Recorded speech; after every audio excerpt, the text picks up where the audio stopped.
رحیم یار خان میں پولیس کا آپریشن، 12 اہلکاروں کی شہادت میں ملوث مرکزی ملزم مارا گیا، 2 ساتھی شدید زخمی۔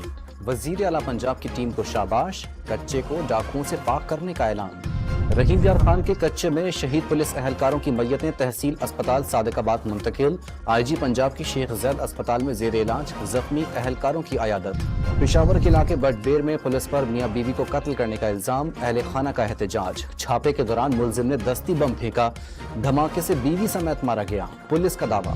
الیکشن کمشنر پنجاب اعجاز چوہان کے خلاف مس کنڈکٹ کے الزام پر انکوائری شروع، الیکشن افسر خوشاب کی بیرون ملک روانگی کو چھپانے کا الزام۔ لاہور کی انسداد دہشت گردی عدالت نے پی ٹی آئی کے ایم پی اے شیخ امتیاز کو 10 روزہ جسمانی ریمانڈ پر پولیس کے حوالے کر دیا۔